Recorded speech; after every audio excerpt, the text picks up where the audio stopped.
Helen and I not knowing each other well, I think made for an unfamiliarity and an awkwardness that I think, in a weird way, the camera loves. I think that film does something very unique, which is that it can capture first and only moments between people. And a lot of what you see in the first session scene is happening in real time for the only time. So we were able to, I think, capture a lot that was beneficial to the story.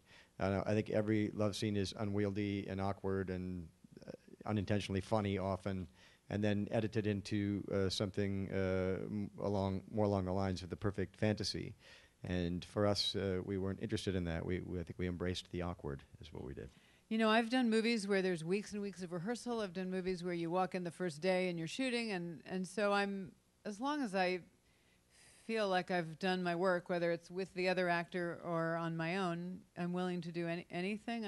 I was not smart enough to think, wouldn't it be great if we hardly knew each other and rehearsed very little and showed up? I just, later, when you asked, I realized, that probably was perfect. I feel like there's a lot of trust from the start without knowing each other, which I thank you for to begin with.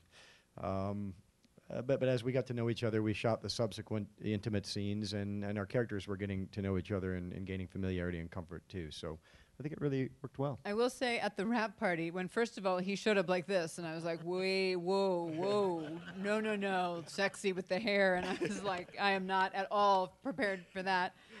Back at you. You look lovely at the wrap party. But we did look at each other and say, what did we just do? Like, what happened? It was so quick, and there was no conversation, and we, poured ourselves into the work, I think, with all of our hearts and souls and bodies, and then I just had this crazy dream where we were naked. What happened? What was that? John insisted on having that limited head movement, about 90 degrees at best. And that, in a way, determined a lot of the camera angles. I mean, he only had one screen direction, and a lot of the photography was nailed down by that fact. But I think that, when he had his introspective moments alone, we would occasionally go to a top shot. And I think also one of my favorite scenes in the film where the two of them are together, their last time, having the kind of post-coital pillow talk about what relationships are about. I mean, I think that's a beautiful top shot. And I'm glad that we didn't overuse that angle and kept it for moments like that.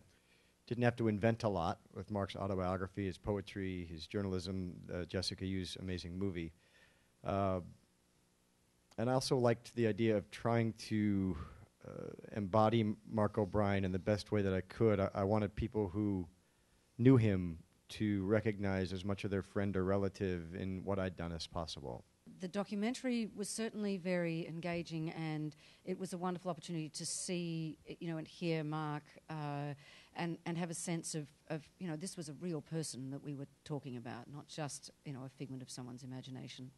And I think that, we certainly were really thrilled when Jessica Yu saw the film at Sundance and loved it and was very moved by it. And, not only her but other people who knew Mark have seen it since, and they just are all aghast at how much like Mark John was able to be, and how much he captured Mark's personality and just even the sound of his voice. It's mentioned in the script a couple of times that Mark's spine is horribly curved, and to that end I conceived of a device that I would lie on in order to curve my spine. There were really many physical challenges. Mark's body was twisted by polio in a specific way, and also I needed to learn to type with a mouse stick and to turn pages of a book, make telephone calls with a mouse stick, that kind of thing. So there were several problems to solve from a physical side. I mean, I just read it, and it was beautiful, and it's such a rare thing that just to close the final page and say, oh my God, that's a beautiful thing, I want to be in that. And that's so precious to me. That is like, the most precious thing that happens in my creative work. And after the first few days of shooting, our cameraman was running around like mad doing the job of many people. And I was very worried about him. And I said, Jeff, you're going too fast. He said, "Don't worry." I said, "Are you at least enjoying yourself?" And he said, "I'm having a fantastic time." And at that point, that was another corner turned in that if he was having a good time, then we were making a good film.